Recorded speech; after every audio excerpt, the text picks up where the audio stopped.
내 아들아, 그러므로 너는 그리스도 예수 안에 있는 은혜 가운데서 강하고 또 내가 많은 증인 앞에서 내게 들은 바를 충성된 사람들에게 부탁하라. 그들이 또 다른 사람들을 가르칠 수 있으리라. 너는 그리스도 예수의 좋은 병사로 나와 함께 고난을 받으라. 아멘.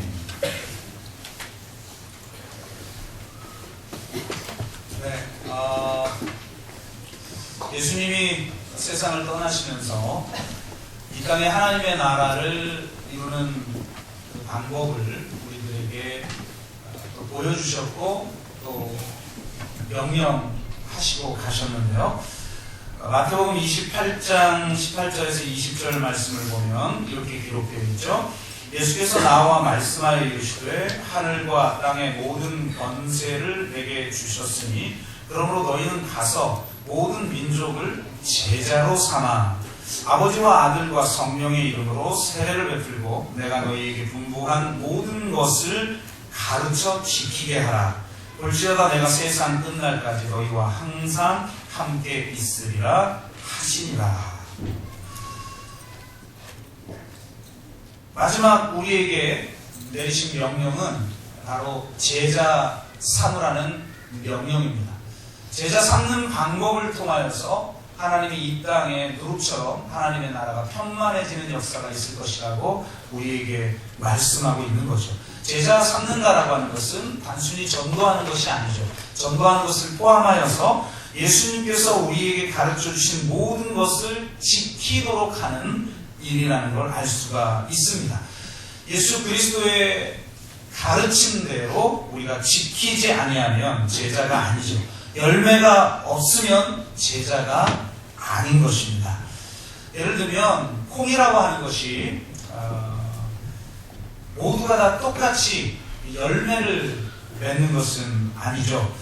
어떤 콩은 콩나물이 됩니다. 물을 흡수하여 자기만 잘 자라나겠죠. 그렇지만 어떤 콩은 또 콩나무가 됩니다. 콩나무가 돼서 많은 콩의 열매를 맺는 것이죠.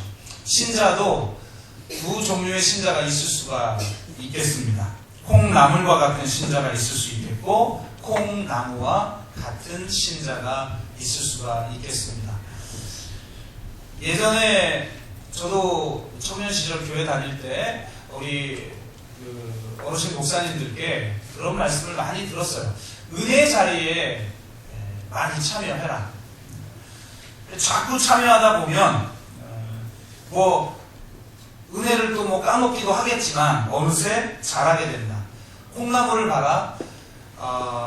물을 뿌리면 그냥 물이 다 빠져나가는 것 같지만 어느덧 그 콩나물이 자라지 않느냐. 은혜의 원리는 이와 같다. 이렇게 이야기를 합니다. 틀린 말은 아닌 것 같습니다. 우리가 물이 다 빠져나가는 것 같고 또 이게 언제 자라나 하지만 콩나물을 키워보면 어느새 훌쩍 자라있는 그런 모습을 보게 되죠. 그러나 성경의 비전은 그저 물을 흡수하여 자기만 자라는 콩나물이 되는 비전이 아니라 바로 콩나무처럼 열매를 맺는 존재가 되는 것인 줄로 믿습니다. 제자는 열매가 없으면 안 되는 거죠. 열매를 보고 내가 너희를 알리라고 분명하게 말씀하셨기 때문입니다. 그러므로 우리는 자기 혼자만 자라나는 그런 콩나물이 아니라 많은 열매를 맺는 콩나무가 되어야 할 줄로 믿습니다. 하지만 콩나무의 비전은 거기에 머물지 않죠. 콩나무의 진정한 열매는 콩의 열매들이 아니라 또 다른 콩나무인 것입니다. 무슨 말이냐면 우리가 정말 건강하게 혹은 강하게 혹은 성장하여 또 다른 제자를 양육하는 신자가 되어야 한다는 말입니다. 이것이 콩나무와 같은 신자의 진정한 모습인 것이죠. 한 제자가 또 다른 제자를 만들고 그 제자가 또 다른 제자를 만드는 방법들을 통해 하나님의 나라가 누룩처럼 퍼지게 되어 있다라는 것입니다. 이 사명은 특정한 사람에게만 주어진 것이 아니라 주의 제자라면 누구나가 감당해야 될 사명인 줄로 믿습니다. 그러므로 우리는 오늘 성경에 나타난 제자와의 특징이 무엇인지를 함께 살펴봄을 통해서 우리가 제자 삼는 사명을 받은 자로서 그 사명을 온전하게 감당하는 삶을 살아가는 저와 여러분 되기를 주의 이름으로 축원합니다. 제자와의 특징을 살펴보기 전에 반드시 먼저 언급해야 될 사실은 제자화가 가능하려면 내가 먼저 제자가 되어야 한다는 겁니다. 내가 제자가 되지 아니하면 제자를 만들 수가 없죠. 디모데 후서에 의하면 제자가 된다라는 것은 강한 자가 되는 겁니다. 1절에 보면 사도 바울은 디모데에게 편지하면서 먼저 은혜 가운데에서 강하라고 말을 합니다. 그러니까 은혜를 체험한 자, 그리고 그 은혜 가운데에서 강한 자가 바로 제자라는 거예요. 우리들의 문제는 뭐냐면 은혜는 많이 체험해요. 근데 점점 더 약해져요. 자신의 약함과 자신의 성장하지 못함을 어떻게 보면 변명하는 원리로 은혜의 원리를 사용하는 거죠. 이런 모습도 하나님이 사랑하지 않느냐 라고 하는 그런 논리에서만 은혜를 추구하지, 그 은혜가 나를 정말 강하게 하고 있는가에 대한 도전은 하지 못하고 있는 것이 현실이라는 것입니다. 은혜를 경험하면 그저 약한 데 머무르는 사람이 있고 마치 콩나물과 같은 사람이 있고, 은혜를 경험하면 정말 강해지는 사람이 있는 줄로 믿습니다. 진정한 은혜는 그저 약한 가운데 머무르면서 이런 나도 하나님이 사랑한다라고 고백하기만 하는 그 수준에 머무르는 것이 아니라 그 은혜가 우리를 강하게 해야 된다는 거예요. 그 강한 군사가 되도록 해야 된다는 겁니다. 교회의 가장 중요한 사명은 강한 제자들을 만드는 것입니다. 교회됨의 가장 중요한 역량은 어떤 특정한 방법이나 프로그램이 아니라 바로 사람인 것입니다. 사람은 더 나은 방법을 찾지만 하나님은 더 나은 사람을 찾으시는 것입니다. 이 세상 한가운데에서 사단의 번세와 죄의 세력들과 싸우며 하나님의 나라를 이 땅에 이루는 강한 교회는 강한 제자를 통하여서 이루어지는 것입니다. 하나님의 나라 확장과 교회의 부흥은 이런 강한 제자를 기르느냐 그러지 못하느냐에 따라 결정되는 거라는 거죠. 오늘 디모데후서의 표현에 의하면 충성된 사람들을 만드느냐 그렇지 못하느냐에 따라 결정난다라는 거예요. 여러분, 정말 단지 교회만 다니는 신자가 아니라 진정한 제자가 되시기를 주의 이름으로 축원합니다. 닐골이라고 하는 분이 이렇게 말했어요. 교회 사역의 문턱은 낮추고 제자 자격의 기준은 높이라. 굉장히 일리 있는 말이라고 생각해요. 제가 교제하는 그 그룹에서 이 목사님들 중에는 아예 교회 문턱 자체를 높이는 분들이 있어요. 그래서 이 교회는요, 아무나 신자가 되질 못해요. 아무나 등록교인이 되질 못해요. 교회에 나와서 예배는 드린다 할지라도 그 교회에서 요구하는 특정한 과정을 거치지 아니하면, 그리고 그 교회가 추구하는 비전을 동의하지 아니하면 교인이 될 수 없어요. 그래서 최소 3년의 과정을 거친 이후에야 등록 교인이 될 수가 있더라고요. 이분이 얼마나 세는지 대화를 나누는데, 최근에 의정부에서 어느 장로님이 교회를 출석하겠다고 왔대요. 소문을 듣고.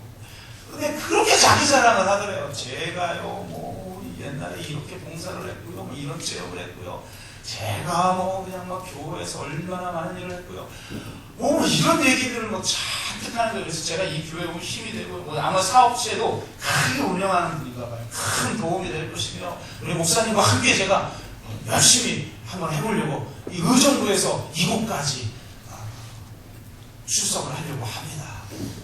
가만히 이분이 듣더니, 장로님, 아무래도 장로님 우리 교회가 안 맞겠네요.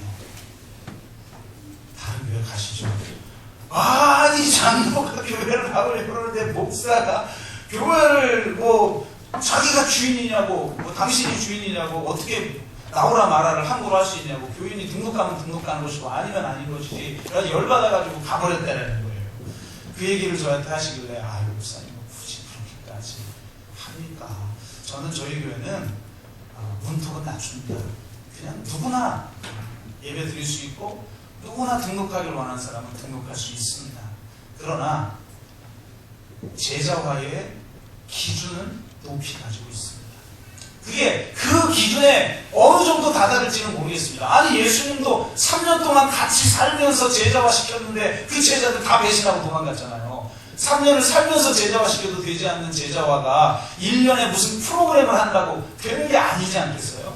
그러니 얼마나 더 많은 기간이 좀 필요하겠습니까? 그러나 여하튼 우리가 가지고 있는 그 제자화의 기준은 높습니다. 그 제자화의 기준에 맞는 사람이 진정으로 그 하나님의 그 높은 수준의 그 비전을 함께 나누는 사람이 될 것입니다. 이런 이야기를 했어요. 강한 군사가 되지 아니하면, 강한 제자가 되지 아니하면 성령의 공동체를 바로 세울 수가 없는 것이죠. 누가 과연 강한 사람입니까? 바로 은혜를 경험한 사람이에요. 은혜를 경험한다라고 하는 것은 나의 죄를 값없이 사함받았고 구원받았다라는 것에 머무르지 않는다는 거예요. 은혜라는 건 뭐냐면 내가 할 수 없는 어떤 것을 받을 자격이 없는 내게 하나님이 행하셔서 선물로 주셨다는 거예요. 내가 행할 수 없는 가장 강력한 게 무엇입니까? 바로 내가 죽는 거죠. 여러분, 내가 죽는 게 내가 죽으려고 해봤자 됩니까? 안 돼요. 죽으려고 하는 내 자신은 또 살아서 도대체 끊임없이 욕망이 꿈틀거리고 자기를 주장하고 자기를 높이려고 하고 그런 게 우리들 아닙니까? 그런데 바로 예수 그리스도의 십자가에 내가 죽고 그리스도와 함께 삶으로 말미암아 이제는 내가 죽고 그리스도가 사는 삶을 선물로 받게 되는 거죠. 바로 그 은혜를 받았기 때문에 우리가 강해질 수가 있는 것입니다. 그 은혜를 경험했기 때문에 내 전 삶을 온전하게 주님 앞에 드려도 그저 아깝지 않은 그런 삶을 우리가 살 수가 있는 것이죠.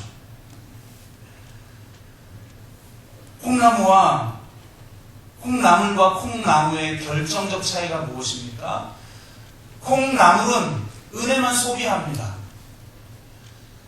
자기 자신만 키우려고 합니다. 이렇게 해달라, 마음의 위로를 해달라, 내가 잘할 수 있도록 충만하게 만족할 수 있도록 이런저런 해달라, 아이들처럼 요구만 하지 은혜를 소비만 할 뿐이지 진정으로 그리스도를 따르는 제자들은 따르지 않고 있다는 거죠. 그런데 콩나무는 뭡니까? 많은 열매를 맺는 거예요. 그런데 콩나물과 콩나무의 결정적 차이점이 뭐예요? 콩나물은 안 죽는 거예요. 자기는 계속 살고 은혜만 소비하고 자기만 잘하는 거예요.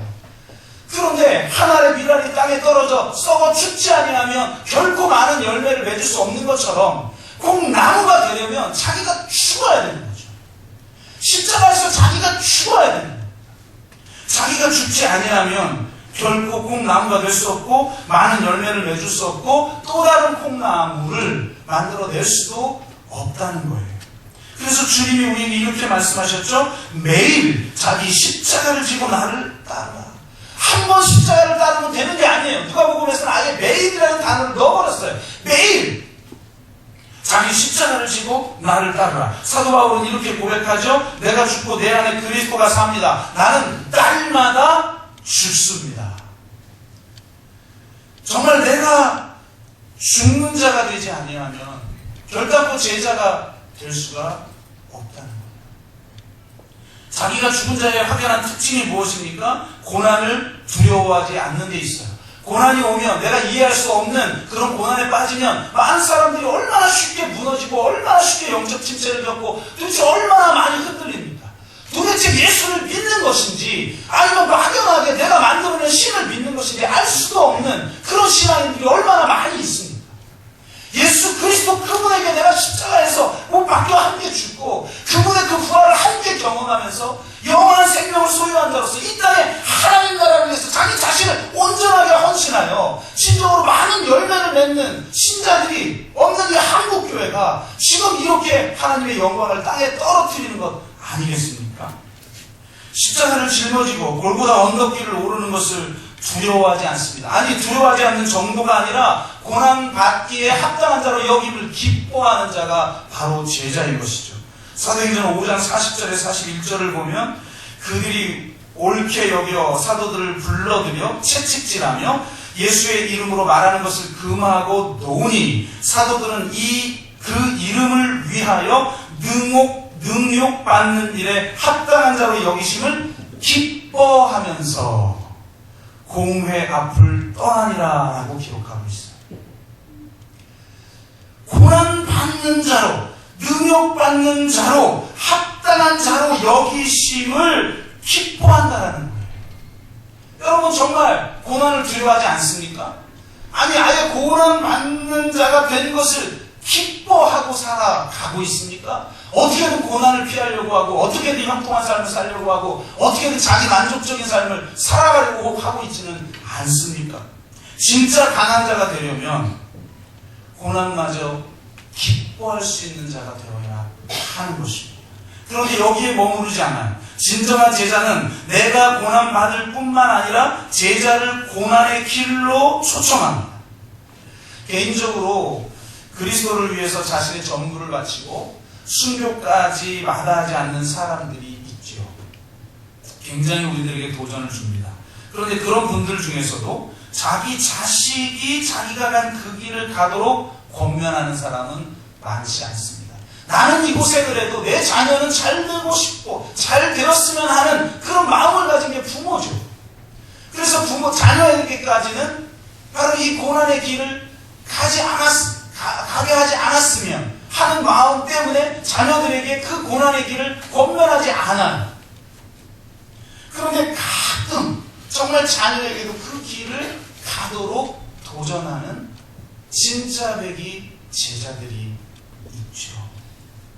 사도 바울은 마치 자기 자식과 같은 제자, 내 아들과 같다라고 말했고 디모데는 사도 바울을 아버지라고 불렀죠.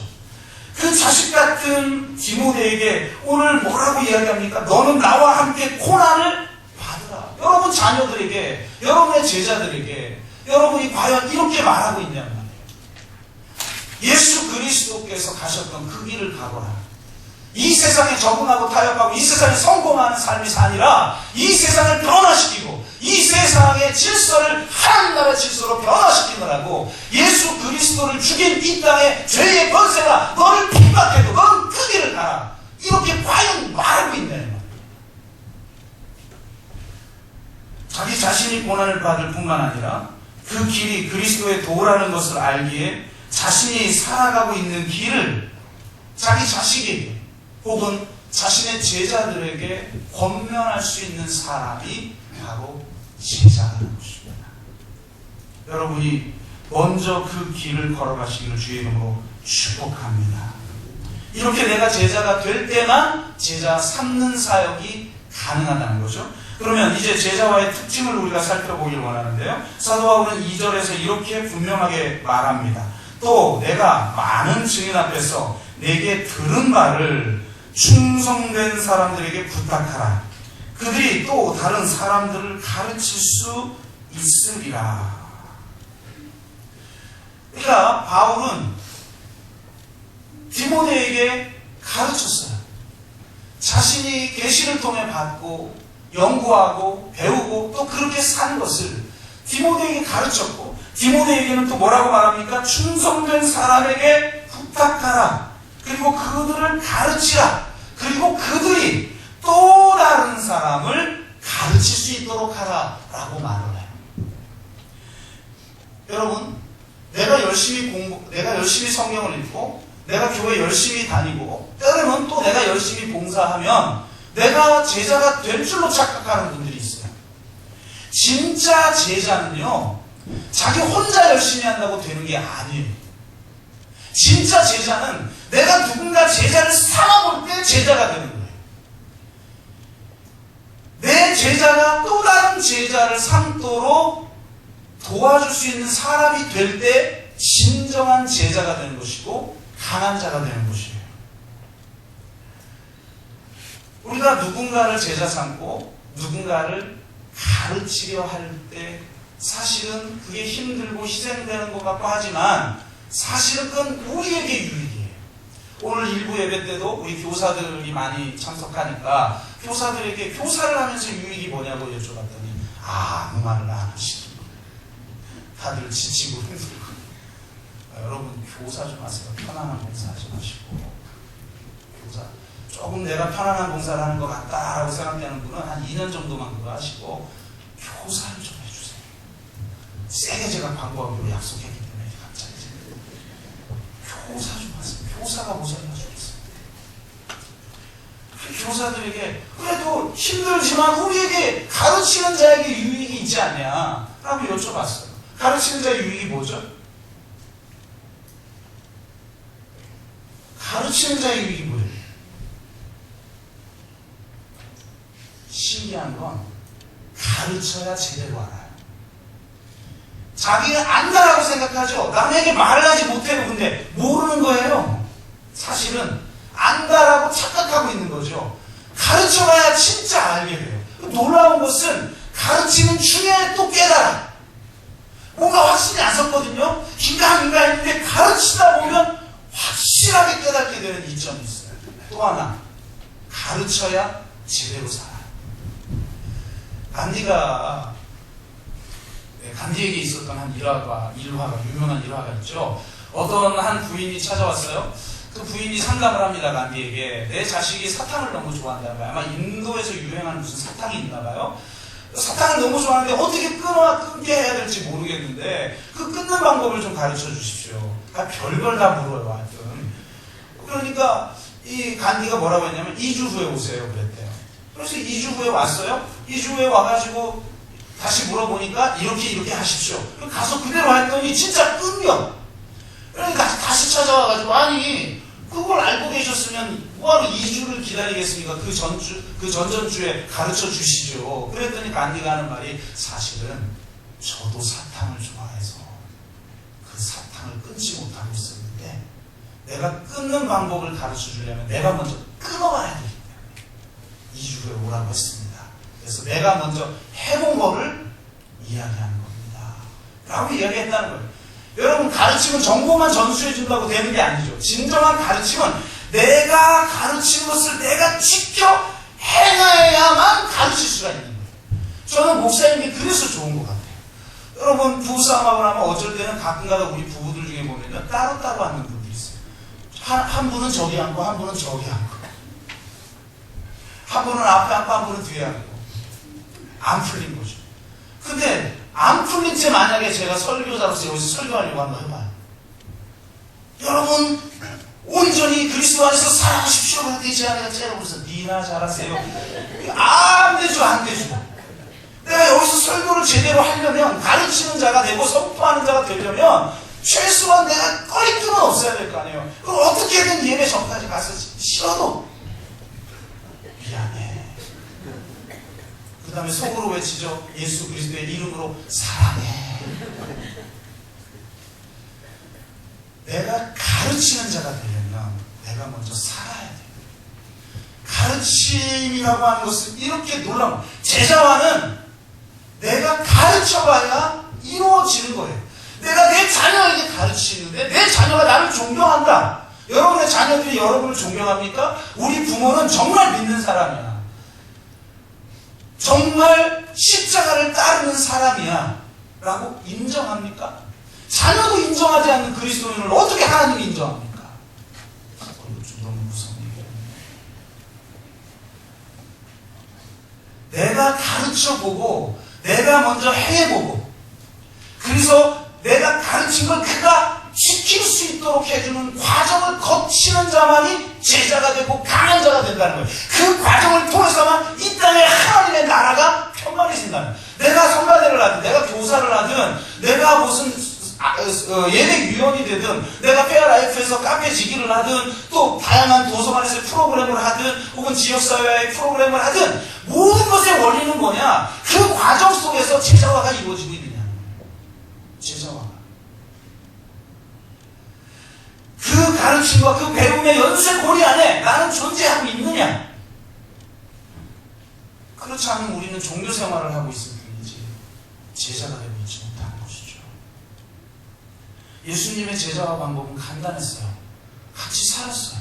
그리고 가르쳤어요. 자신이 그 가르침의 내용이 무엇인지를 보여주셨어요. 그러니까 실패한 것 같지만 3년 후에 예수님이 십자가와 부활을 보여주고 성령을 보내주자. 그가 그가 이 전 세계를 뒤집는 사람들이 됐다는 거예요. 자기의 스승조차 버렸던 사람들이 완전히 변화되어지는데, 그들이 받은 것은 무슨 전도 폭발 프로그램이요, 무슨 아버지 학교, 어머니 학교요, 무슨 수많은 무슨 프로그램이요, 성경 바이블 칼리지요, 이것이 아니었잖아요. 예수님의 제자가 된 거예요, 그들은. 그리고 그들은 또 다른 제자를 쌓은 거예요. 이 힘이 로마를 뒤집어 엎어버렸다는 거예요. 진정한 제자가 제자를 만들 때 이 세상을 뒤집어 버렸다는 거죠. 예수님의 제자와의 비결은 단순성에 있어요. 진짜 고수들은요, 단순해진다고 해요. 아마추어들은 온갖 정보를 다 가지려고 해요. 예를 들면 부부가 싸움을 해서 상담하러 왔어요. 이 아마추어들은요, 이 사람들의 문제점을 알려고 갖가지 무슨 우울증 뭐부터 해서 또 성격 유형 검사부터 해서 또 가계도 그죠, 왜 해보셨어요? 네모칸, 세모칸, 동그라미 이런 걸 다 그려가면서 조사를 하죠. 근데 진짜 전문가는요, 몇 가지만 딱 보면 안 돼. 존 고트먼이라고 하는 사람이 이렇게 얘기하는데, 자기는 부부가 대화하는 소리를 듣기만 해도, 1시간 동안 대화하는 걸 듣기만 해도 15년 뒤의 미래를 알아맞혔습니다. 95% 알아맞혔대요, 지금까지. 그리고 직접 대화하는 걸 15분간 관찰하기만 하면 15년 뒤의 미래를 90% 정도는 자신이 알아맞출 수 있다. 어떻게 그게 가능한가? 많은 사람들은 많은 정보들을 조사하고 그것들을 알아야만 한다라고 생각하지만, 자기는 간단하게 4가지만 본대요. 그 고트만이 4명의 기수라고 하는 단어를 붙인 게 뭐냐면 4가지인데요. 방어 자세. 그러니까 부부간의 방어 자세가 어떤가? 둘째, 의도적 회피. 셋째, 냉소. 4번째가 경멸이에요. 이 중에 제일 중요한 게 경멸이라는 거예요. 부부가 사이가 안 좋아지면 여자들은 보다 더 냉소적으로 변한대요. 그리고 남자들은 보다 더 회피적이 된다는 거예요. 참 이게 이렇게도 달라요. 그런데 놀라운 건 경멸으로 들어가면 남자나 여자나 똑같다는 거예요. 그래서 그 경멸의 치수를 딱 체크하면 이 사람들이 15년 뒤에 어떻게 될지를 100% 가까이 알아맞힐 수 있다는 거예요. 경멸의 말을 주고받는 사람은 회복이 거의 불가능해요. 그러니까 수많은 정보를 우리가 아는 게 중요한 것이 아니라, 가장 핵심적인 요소만 가지고도 많은 정보를 가진 사람보다 더 정확하게 알 수 있다는, 진짜 제자가 되는 원리가 뭐냐? 내가 제자 삼는 그 일을 하고 있느냐? 그리고 그 제자가 하는 핵심은 뭐예요? 가르쳐 지키게 하는 거예요. 그게 성공 공부의 형태든, 삶을 나누다가 내가 말씀으로 그에게 가르치는 것이든, 가르쳐 지키게 하는 거예요. 이 일을 하고 있느냐는 거예요, 내가. 직장에서도 마찬가지고, 사업장에서도 마찬가지고, 교회 봉사도 마찬가지고, 어떤 일을 하든 이 제자화가 이루어지는가? 가르쳐 지키게 하는 일이 이루어지고 있느냐? 그걸 가지고 진짜 강력한 제자의 공동체가 이루어지는지 아닌지를 점검해 볼 수 있다는 거죠. 그럼 가르쳐 지키게 하려면 결국은 우리가 말씀을 제대로 알아야 되는 거죠. 말씀. 진짜 말씀의 핵심이 무엇인지를 알려면요, 제대로 배워야 돼요. 제대로 배우지 않으면 말씀의 핵심을 알지 못하고 20년, 30년 신앙생활을 하지만 설교를 통해서 많은 건 들었을지 몰라요. 그러나 성경 전체가 말하고 있는 진짜 그 하나님 나라의 복음의 핵심들을 우리는 얼마나 많이 놓치기 쉬운지를 깨달아야 되는 것이죠. 우리가 누군가에게 바통을 주면 그가 또 다른 자에게 바통을 넘겨줄 수 있도록 해야죠. 죄의 무거운 것과 율법의 무거운 걸 주는 자가 아니라 그 복음 안에서 자유케 되는 그 가벼운 바통을 넘겨줘야 되잖아요. 이어달리기의 핵심은 바통을 잘 넘겨주는 거예요. 근데 바통을 잘 넘겨주려면 그 바통이 가벼워야 되는 거예요. 제가 이어달리기 한번 한 적이 있어요. 옛날에 좀 빨리 달려서 교육자 대표로 2명 중에 1명으로 제가 나왔어요. 지금은 배가 나와가지고 잘 못 달리는데, 근데 이 게임은 신기한 게 사람만한 바톤을 들고 달리는 게임이었어요. 도저히 못 뛰겠더라고요. 그리고 이게 뛰다가 반드시 바톤에 걸려서 한 번은 넘어지게 돼 있더라고요. 해보니까 사람들 막 앞에서 넘어지면서 막 웃고, 진짜 저 사람들 넘어지냐고 저도 잡고 막 뛰었는데 저도 자빠져 버렸잖아요. 다행히 낙법을 해가지고 그렇게 해서 다시 일어나긴 했는데, 안 다치고 일어나긴 했는데, 그때 깨달은 게 바톤이 가벼워야 되는구나. 그러니까 이 단순한 원리, 제자 삼고 있는가? 나는 가르쳐 지키게 하고 있는가? 이걸 점검하면서 자신의 신앙생활을 점검하고 교회 건강도를 점검하게 해야 된다는 거죠. 하나님의 말씀을 제대로 알아, 말씀의 핵심을 전수해 줄 수 있는 자인가? 그래서 그 말씀의 핵심을 가지고 내 전 삶을 스스로 해석할 줄 알고, 스스로 자신의 삶을 변화시킬 줄 알고, 그리하여서 그것을 가르쳐 그가 지킬 수 있도록 돕는 자가 진정한 제자라는 거예요. 그저 종교 주일날 와가지고 예배 한번 제대로 드리는 게 어떻게 제자가 될 수 있습니까? 물론 기본 요건이긴 하지만. 그래서 여러분, 진정으로 말씀을 바로 하는 일에 힘쓰는 저와 여러분 되시기를 주의 이름으로 축원합니다. 그래서 저희 교회도 내년에는 이 부분을 굉장히 좀 강화하려고 생각하고 있어요. 물론 무슨 특정한 교재를 가지고 우리가 그런 훈련을 할 수 있겠지만, 그런 훈련이 되고 나면 내 삶의 모든 일상 속에서, 또 만남 속에서, 어떤 사역 속에서 그런 것들이 자연스럽게 우리 몸에 배어나는 게 굉장히 중요한 것이죠. 그래서 말씀을 정말 바로 깨닫는 저와 여러분 되시기를 주의 이름으로 축원합니다. 미국 교회가 이렇게 지금 욕먹고 있는 이유 중에 하나는 말씀이 사라져버렸기 때문이에요. 조지 바나가 조사를 했는데 미국인의 82%가 신은 스스로 돕는 자를 돕는다가 성경에 나온다고 체크했대요. 미국인 52%가 요나서는 성경에 포함되어 있지 않다에 답을 했대요. 미국인의 58%는 산상수훈을 설교한 분이 예수 그리스도가 아니라고 대답했대요. 그나마 답을 적은 것들 중에 1위가 예수님이어서 다행인데 2위가 빌리그레암이었대요. 근소한 차이로 2위에 올랐고, 해를 거듭할수록 빌리그레암이 예수님을 추월했다는 거예요. 미국의 48%가 도마복음이 성경에 있다고 포함되고 있고, 그 중에 12%는 자기가 지금 성경 속에 있는 도마복음을 읽고 있다고 대답을 했대요. 미국인의 12%, 이게 2,500만 명인데 실제로 노아의 아내의 이름이 잔다르크라고 답변을 했다는 거예요. 이거 없죠. 잔다르크라고. 노아의 아내는.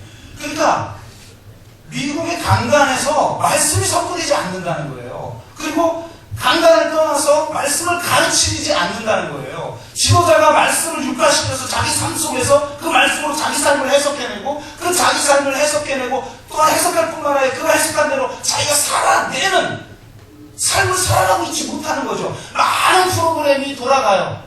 그런데 진짜 제자는 안 만들어져요. 윌로우크릭 처치에 수만 명이 다니지만 진짜 제자화에 성공했는가 조사해봤다가 그가 공적으로 이야기했잖아요. 우린 실패했다. 수많은 사람들이 출석하고 수많은 프로그램에 수만 명이 다 참여하고 프로그램은 돌아가는데 진짜 자기를 부인하고 자기 십자가를 지고 자기 전생애를 그리스도께 바치며 그리스도께서 우리에게 명령하신 바대로 살아가는 제자들은 별로 없더라. 그러므로 우리는 실패. 거기는 실패했다고 하는데 우리는 그것 따라 그 프로그램 가지고 그대로 대형교회 메가정치 세워 나가는 그런 일을 답습하고 있으니까 이게 안 되는 거 아니겠습니까? 진짜 말씀으로 무장하고 제대로 된 말씀으로 진짜 예수에 관한 복음과 예수님이 말한 복음을 통합하는 이 통전적 복음을 제대로 배워서 이 말씀의 원리를 가지고 자기 삶에 적용하고 교회 공동체 삶에 적용하고 공동체 사명이 무엇인지를 밝혀내는 일을 해야만 한다는 겁니다. 오건의 처치라고 하는 책을 쓰신 목사님이 있어요. 제가 굉장히 도전을 받았던 책인데요. 바로 이 책에서 그 문장을 본 거예요. 어떻게 초대교회가 로마를 정복할 수 있었는가? 초대교회의 신앙은 순교자의 신앙이었다. 그들은 믿는 게 들켜지면 발각되면 순교할지 모르는 상황에서 신앙생활을 했다. 그러므로 초대교회의 신앙은 전부 자신의 목숨을 걸고 믿는 순교자의 신앙이어서 그 신앙이 바로 로마를 복음으로 정복할 수 있었다. 그 멋진 문장이 나오는 책인데요. 이분이 섬기는 교회 이름도 독특해요. 교회 증식협의회. 이 교회는 증식에 목숨을 걸어요. 다 필요 없어요. 교회 어떤 것도 하지 않아요. 심지어 주일날 보면 예배도 안 해요. 이 교회는 예배당도 없어요. 커피숍에서, 학교에서, 술집에서, 혹은 백화점 주차장에서 그냥 모여요. 마약을 팔던 스트리트에서 그냥 교회가 생겨요. 그냥 두세 명만 생기면 하나로 묶어주고 그것도 조금만 늘어나면 다시 번식시켜버리고 이렇게 해요. 처음 생겨났을 때 첫 해에 교회가 10곳이 생겼고 두 번째 해에 18곳이 생겼고 2002년도에는 일주일에 평균 2곳의 교회가 생겨 총 106개 교회가 탄생했대요. 다음 해인 1년 만에 약 200개 교회가 태어났고 2004년에는 거의 400개 교회가 일어났고 글을 쓰는 2005년도 당시엔 32개 주, 그러니까 미국에 여러 주가 있는데 그 중에 32개 주와 전 세계 23개 국가에 이 교회가 이식이 되고 증식이 됐다는 겁니다. 그래서 약 800개에 이르는 교회가 세워졌다는 거예요. 그런데 단 6년 만에 어떻게 이런 성과를 이뤄낼 수 있는가? 모든 걸 다 없애고 딱 두 가지만 한 거예요. 제자 삼기 한 거예요. 초신자도 다른 초신자를 전도하면 그 사람의 제자가 되게 해버린 거예요. 그 사람을 제자 삼게 해버린 거예요. 그리고 한 가지만 했어요. 말씀을 가르치고 지키게 한 거예요. 무슨 복잡한 교리를 배운 게 아니라 단순하게 말씀 붙들고 원수를 사랑하라고 했지? 원수 사랑하자. 야, 복음 전도하라고 그랬지? 너 전도해봐. 한 사람이 예수를 믿고 났는데 죄가 안 끊겨. 마약이 잘 안 끊겨. 그래서 이 사람한테 뭘 주제를 줬는 줄 알아요? 이 스승이? 믿은 지 3개월 된 스승이? 막 믿은 제자에게 어떤 과제를 내줬는지 알아요? 마약을 판매하는 스트리트에 가서 전도하겠다.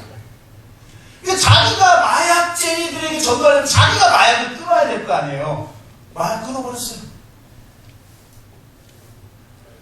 그러니까 단순한 이 두 가지를 붙들어서 이렇게 했다는 거예요. 물론 저희 교회가 이런 교회가 되려고 하는 건 아니에요.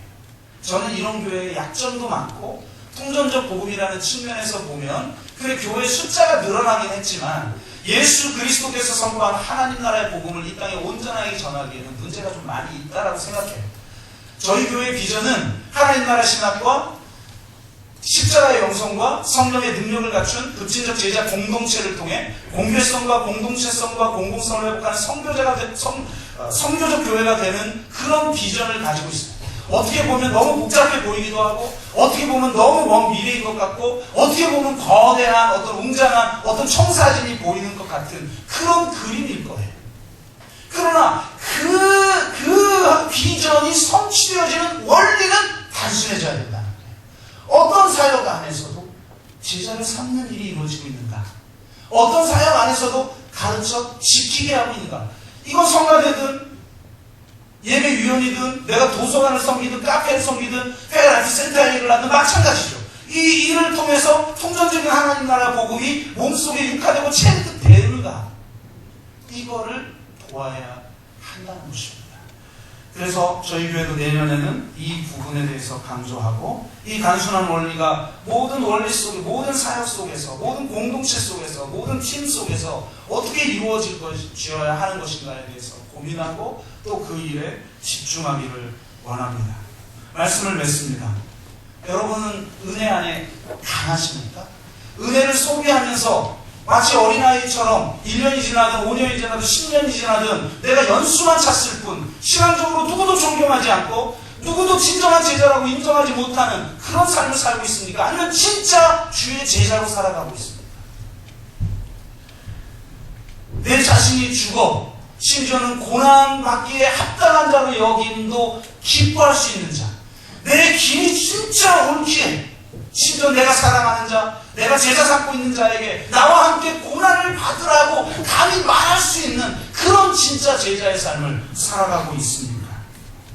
누군가를 제자 삼으며 자기가 먼저 제자가 되어 지켜 행하고 그 제자가 하나님의 말씀을 알고 그 하나님의 말씀대로 지켜 행하는 진정한 제자가 되며 그 제자도 또 다른 제자를 삼는 자로서 그렇게 세워나가는 그 일에 여러분 헌신하고 있습니까? 주일날 하고 나오는 이 예배를 가지고 진짜 제자의 삶을 살아갈 수가 없습니다. 어떻게든 정말 내년에는 여러분이 그 가르침과 배움의 연쇄고리 안에서 하나님께서 이 교회를 통해서 이루시려고 하는 그 비전을 성취하는 일에 헌신해 주시고 섬겨 주셔서 정말 이렇게 힘든 과정들을 거쳐서 우리가 여기까지 오지 않았습니까? 이 힘든 과정들을 통해서 진짜 이루려고 하는 그 지금은 멀리서 보이는 것 같지만 진정한 믿음은 보지 못하는 것을 보는 거 아니에요. 내 욕망을 채우기 위해서 하나님 내가 믿으니까 뭐 다 주세요. 그런 영성이 아니라 그런 탐욕의 복음, 그런 번영의 신앙에서 만드는 그런 기도가 아니라 하나님이 이 땅에 이루려고 하는 그 비전이 우리에게 너무 멀어서 보이지 않지만 그걸 믿음으로 보는 거예요.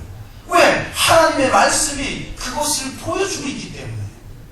그것을 위해서 내가 십자가를 지고 있는가, 내가 누군가를 제자 삼고 있는가, 그리고 가르쳐 지키게 하려 하는가, 그것을 여러분 묻고 자신의 신앙을 점검하고 새해 가운데는 진짜 강한 제자로 서는 저와 여러분 되시기를 주의 이름으로 축복합니다. 우리 잠깐 기도할까요?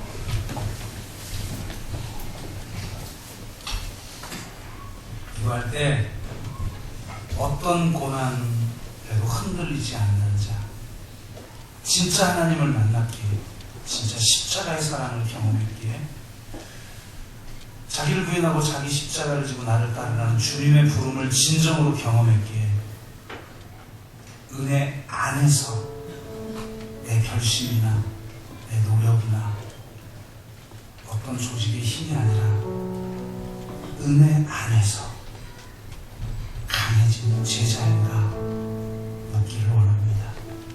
나는 누군가 제자 삼고 있는가? 그 제자가 또 다른 제자를 삼게 하고 있는가? 나는 주님이 가르쳐 주신 그것을 지키고 있는가? 그래서 내 자식이, 내 제자가 당신은 진짜 그리스도인입니다 라고 존경하고 있는가?